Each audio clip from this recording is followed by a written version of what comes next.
Welcome to One Haas, a podcast devoted to bringing the Haas community closer together through your stories. I'm your host, Sean Lee, and my mission is to help open our eyes to the network we never knew we had.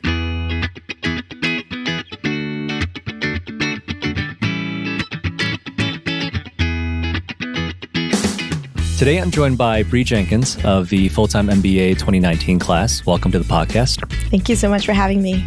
So, Bree, let us start from the beginning. Can you tell us a little bit about where you're from? Because I know nothing about you. Of course. So, beginning, there's so many beginnings. I will start with Flint, Michigan, which is now notorious. Oh, you're from Flint? I was born in Flint, Michigan, yes. Did you grow up in Michigan? I did. I grew up half in Michigan, half in Georgia. So my mother moved my brother and I to Southfield, Michigan.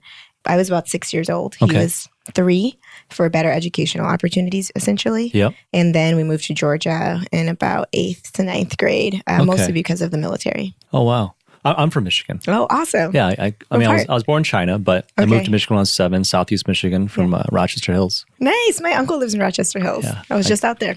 So I grew up in Michigan and moved to LA right after college. Wonderful. So I'm a Michigander. Michigander. I didn't know that about you. Yeah. That wasn't in your LinkedIn profile. It's not there. That's true.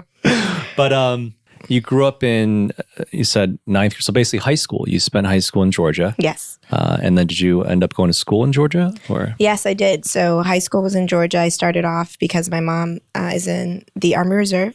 And so she was serving down there. And I actually went to go live with my best friend for the first couple of months of high school. Oh, nice. So that I could go to school because we were still in transition and didn't have housing yet. And then I went to college at Georgia Tech. What did you study there? Studied industrial engineering. Industrial and systems engineering is the full name because everyone is like, what is industrial engineering? Right. So it is process improvement in dealing with large systems and making sure that everything in them can work well. What is industrial engineering? Yeah, it is the study of systems and processes. So to give an example, industrial engineers usually work in a place like a auto manufacturing plant.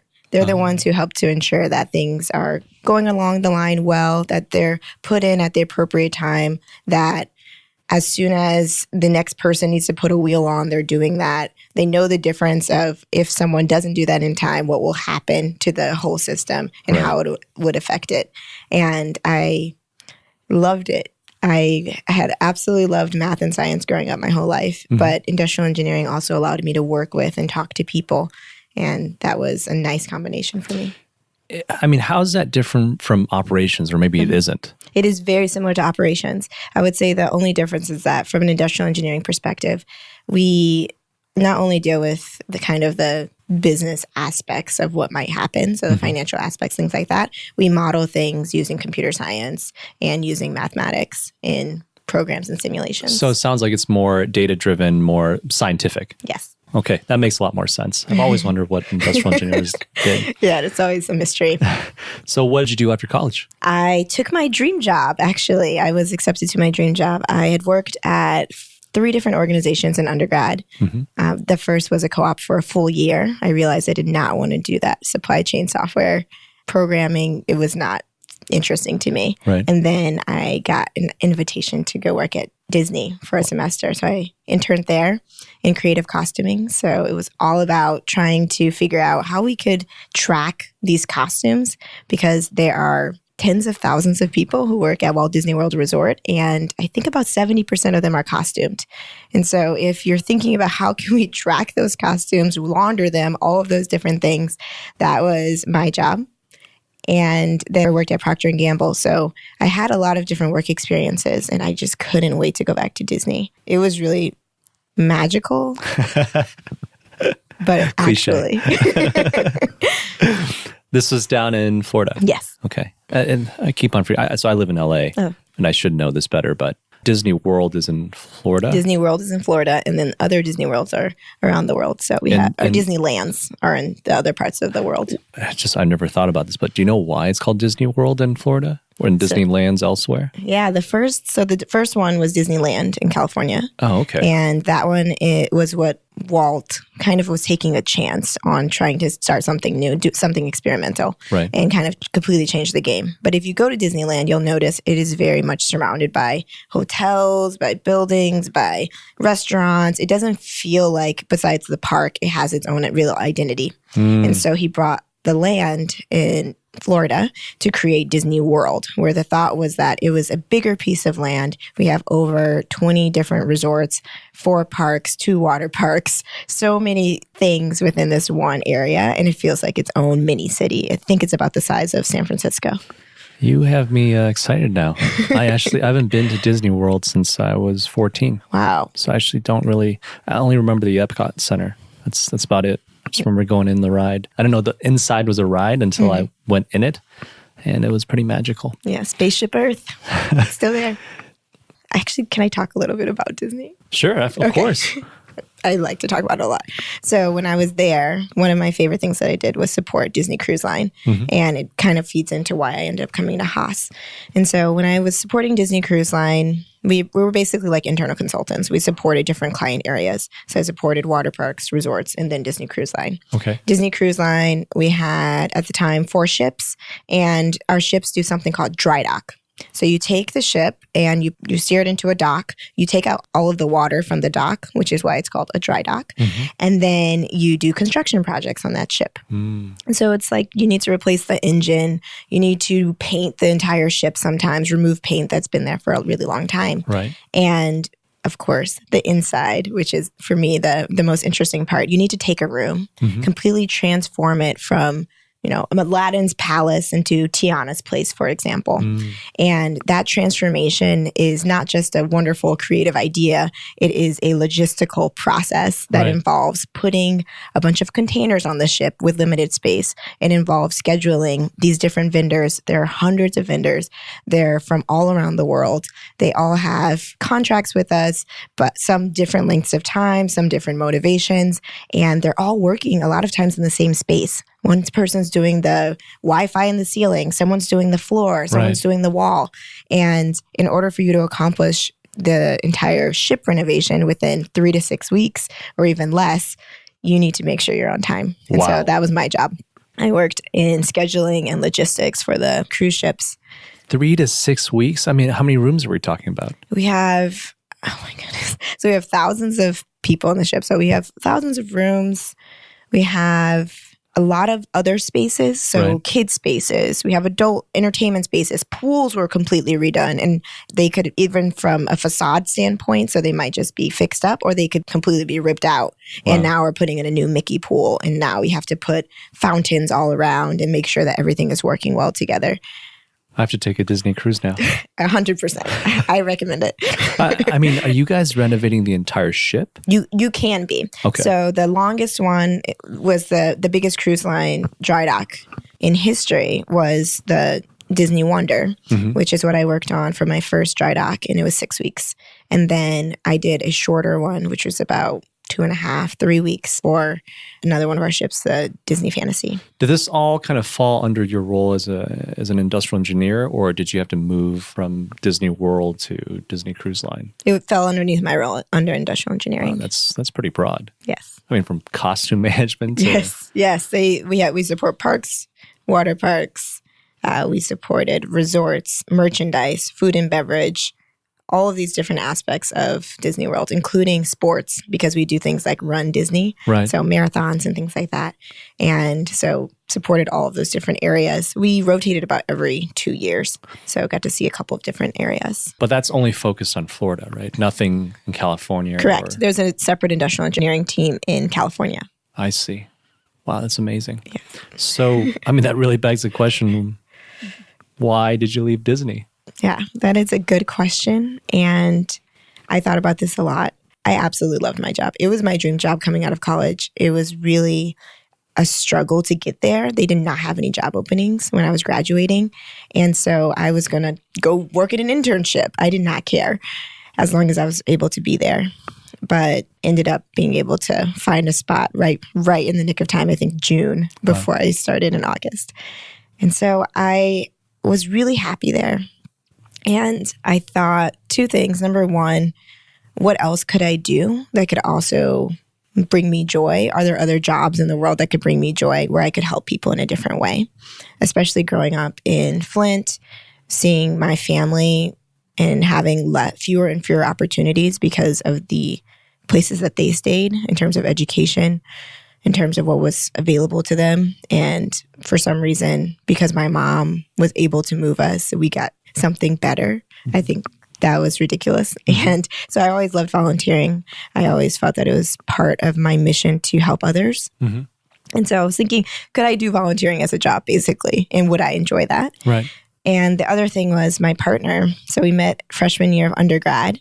His name is Servi. And we were dating that entire time, undergrad. We moved to Florida together, but he lived in Miami because he is a robotics engineer and could not find a robotics engineering job in Orlando. Right.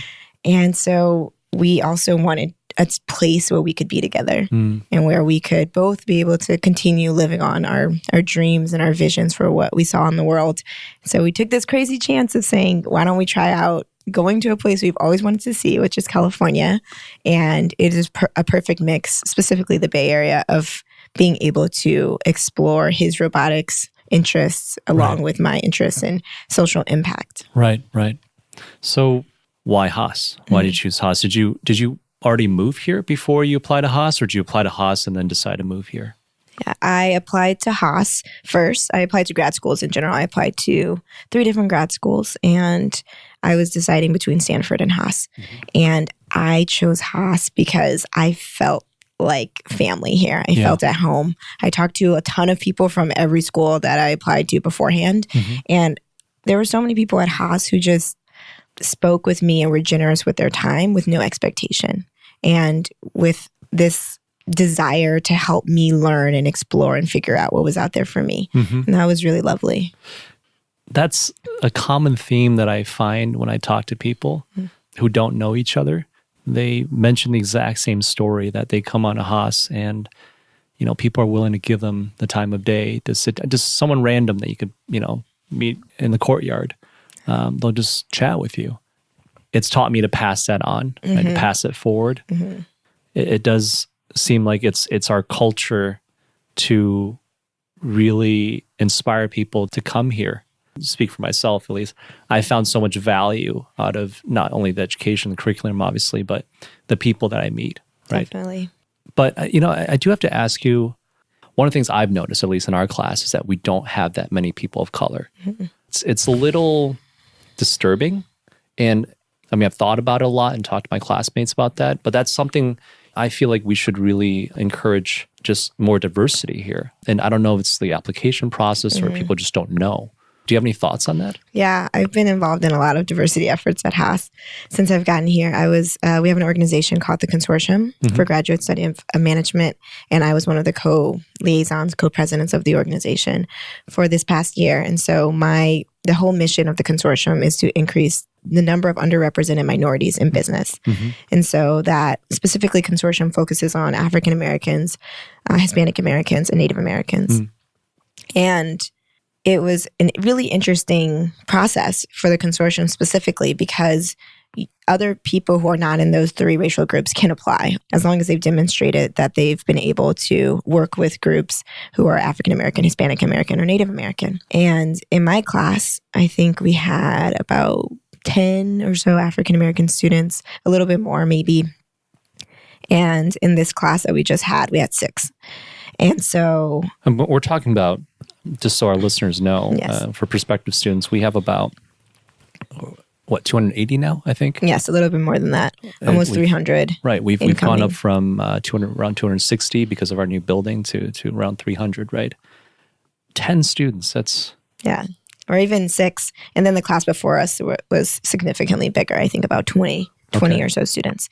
And so when I first came to Haas, it didn't seem like a big deal, except for that my class was half of the class before us. And so we were asking questions about it. We were curious. We were trying to figure out answers. We worked with admissions all of the time in terms of reaching out to students more, in terms of creating more consortium events and bringing people in terms of making Berkeley Haas interview day have a specific consortium, lunch, things like that, all kinds of different things to try to improve it.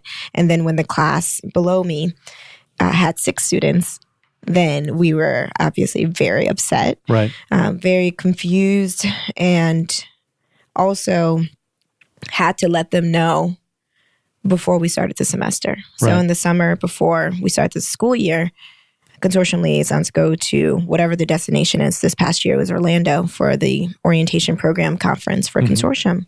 And so we had to let this group of students know, many of whom obviously were not Black, Native American, were not Hispanic American. We had to let these students know exactly what was going on and what the feelings were on campus about what was happening. All of those students are incredible. I love them all. They are all very devoted to this cause, but they are not necessarily representative of the people who have not had as many opportunities, specifically in the United States. So that was a really uncomfortable conversation. It was really hard. And I think that is something I will remember always, because they really appreciate being prepared for that. Because as they started the school year, then they had to deal with it. They had to deal with that being their class. They had to deal with different articles coming out about this.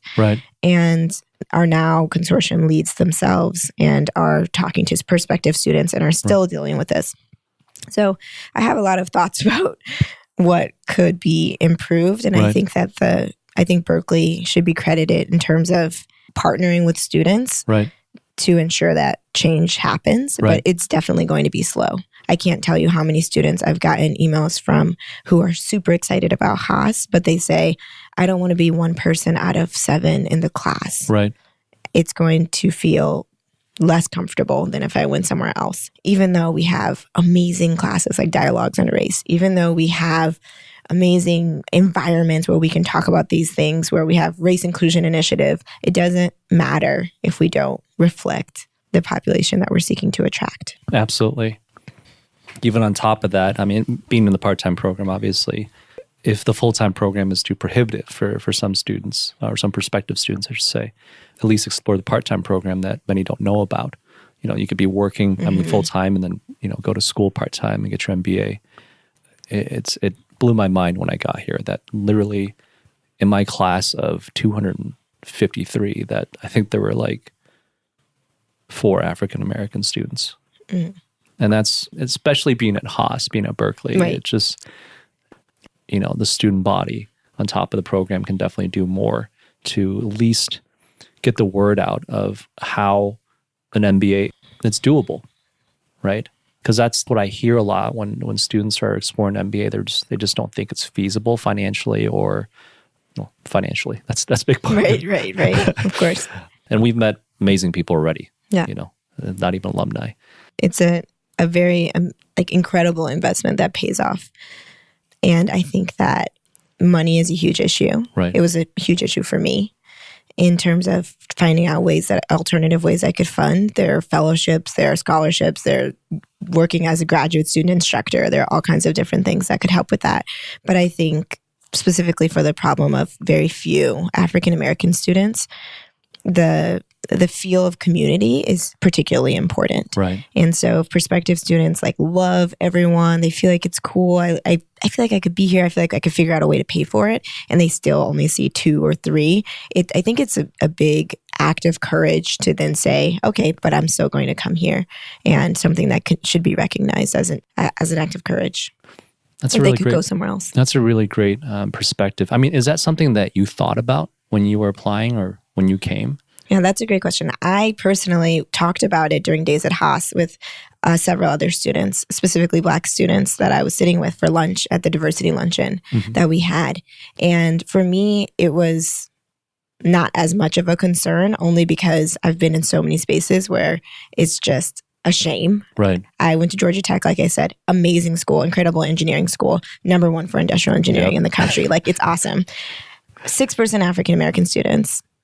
So we are in Atlanta. Come on. What is going on? And I had those conversations there. So I didn't have, in my team at Disney, 70-person team, and only 1 African-American person. That was me. And the other person was was an executive assistant who is amazing and fantastic, but was not an engineer in the group or a manager.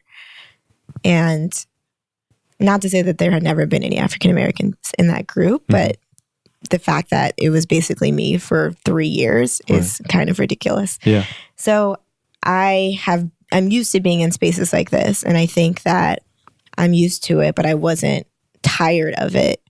And not until I think I came here and started talking to more and more people that I'm like, I should be not tired of it. I should be upset. And I should be not just feeling like, oh, well, it's nice that I'm here. That's ridiculous. It should be that whoever can be here, whoever has the academics, whoever has the social capacity, which is a wide range of people, have the ability to be here, they should be here too. Do you have any thoughts or advice for students that may be on the fence? I would say that Haas has been the most supportive environment I've ever been in my entire life, which is saying a lot, a lot. More than close family relationships, I have been so impressed by how random strangers or people who I know for just a couple of weeks are willing to step up and be there for me and to support my dream. And I think that that is something really unique about this environment that is difficult to find in almost any other area in life. Okay, that's great to hear. Well, that's a great segue into Haas. Let's talk more about your time at Haas so far. How have you been involved at school? Because I know you're super involved. Yes. That's how I got your name. I love being involved at Haas. So like I said, I was a Consortium co-liaison. I was doing VP of communications for food at Haas. I love food. I feel like it's an amazing way to bring people together, especially different cultures and people who are just from different places all around the world. Food is something that is essential. We all need it. And I was VP of careers for Education Club. Okay. So as I said, I was really interested in social impact when I came to Haas, and I got more specific into education because it impacted my life profoundly, and because I still talk to teachers that I've had since 4th grade, and I didn't realize that was weird until pretty recently. It's just changed my life. So those are major involvements. Also on the student board for the Center for Equity, Gender, and Leadership. Today, we just had our Investing in Inclusion pitch competition, which was really exciting, a time where people could pitch ideas that were related to diversity, equity, and inclusion as a business. What is that center? Can you talk a little bit about it? Sure. The center was created by Kelly McElhaney, and it just opened last year. And the purpose of the center is to amplify equity. So to make sure that we're making voices that are already talking about these issues even louder, providing them with a platform. And then we do typically blog posts and things like that to continue to up their profile. We do research with organizations and companies that are interested in partnering with students. They're the ones who are saying, we care about this issue. We know students care about this. We've been doing things in this area. What else could we do? Right. What else could we see? How can we utilize empathy? How can we utilize diversity, equity, and inclusion within our group setting? Are there specific activities we can do? Are there papers that we should read? And so they partner with us for those kinds of things as well. Is this a on-campus organization? Yes. Berkeley as a whole, or just Haas? Just Haas. Got it. Wow. There's so many things about Haas that I don't even know about. I feel like when we do our research coming into Haas, you're just like, I think I know everything I need to know about this school. And you get in, there's so much more. There are so many things. I mean, Story Salon, having that intimate environment where you can share your story with other people. Can you talk about that a little bit? Sure. I did Story Salon, which was really fun. And it is all about being in this kind of room where some norms are set. The norms are that the stories will stay with the people in the rooms. They can share their learnings, but they are not to share the specific content. You're having wine and food and little snacks while you're sitting and listening to someone explain and share some part of themselves. So it could be anything. It could be about their childhood growing up, or about their relationship with their parents. Or for me, it was about how the concept of love has defined my life and how it has changed throughout the years. Is this a club in the full-time program, or is it just kind of like a Yeah, it's not a club, thing. but there are people who are assigned to be coaches for Story Salon. They have to apply to be coaches, and then basically people enter into a lottery to be selected to do their Story Salon. Sounds like the Moth Hour. Yes, exactly. What are your plans after Haas? So my plans are very closely aligned to something I did work on while I was at Haas. So in Consortium, we have a lot of mentorship programs, and one of them is called Cheetah Tank. So there's a school in Oakland. It's called Emerson Elementary School. Okay. And it has a lot of students who are African American and Hispanic, or majority minority school. And it is just full of brilliant, interesting, amazing students. We were connected with them because a teacher there, her partner was at Haas. And so we started working with them, and we created this program similar to Shark Tank, but it's called Cheetah Tank, which is their school mascot. Okay. And we worked with 4th and 5th graders there to build not only their ideas of what a business could be, because a business could be so many different things, but specifically from a Haas perspective, what it means to build a team, what it means to do problem identification. So instead of thinking, oh, what's a cool product people would buy, it's more about what problem am I trying to solve? What does that problem look like? Who does that problem affect? And so we got such amazing ideas with these students, ideas about anti-bullying radars and about things that have to do with global warming and caring about our environment. So they are really amazing kids. We worked with them for about a semester, 4 or 5 months. Every 2 weeks, we would go to the school. We would have programming, and then they came to pitch on campus in May, and they were just killing it. We got 3 judges, all of whom were entrepreneurs, to judge them. They got some prizes afterward. It was just, for me, a really feel-good experience because I realized, like, I really do love the education sector. I love working with kids, but the way that I like working with them is in doing all of the operational elements for them. So I just accepted a job as head of operations. Congratulations. Thank you.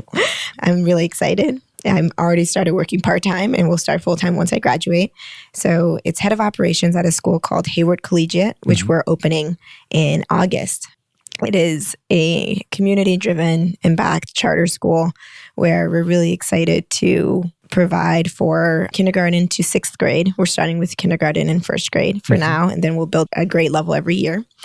And it is such a fun mix of talking to the founder about, like, okay, what are we going to do for procurement? What desks are we going to buy? How should they be arranged? And then, okay, so what do we think about the name the Hawks? Or like, what could our classroom be called? Or how can we think about the creative element that we could do to make sure that teachers are really enjoying their time here? Right. So it is so fun to balance those two things. And I think that it's going to be a really nice transition. I found from a job that I loved at Disney into another job that I love, also impacting students and families. That's amazing. How can our listeners help? Oh, that is a great question. So first of all, we're going to be doing a fundraiser in probably in April. And maybe I can provide details to you later, but I'll put some details out there. Yeah. Well, definitely we'll get the link and put it in the description if anyone's interested in checking it out. Yeah, that would be amazing. We're also going to be doing a book drive. We need books for our library for the kids, which is going to be exciting. And we also need help with computers and laptops for the school. Good to know. Yeah. Well, thank you so much for being on the podcast today. This was truly a pleasure. Thank you so much for having me again. And it was so awesome just chatting with you. Thanks, Bree. Thanks. Thank you for tuning in today. My aim is to bring the Haas community closer together through your stories. We're always looking for Haasies willing to share their stories and experiences so that we can give you more insights into the different programs, different careers, and ultimately different perspectives. We hope you enjoyed today's episode. Please feel free to email me for suggestions on how I can improve this podcast, or if you have any recommendations on people or content you'd like to hear. My email is reachsean@berkeley.edu. That's spelled REACHSEAN@berkeley.edu.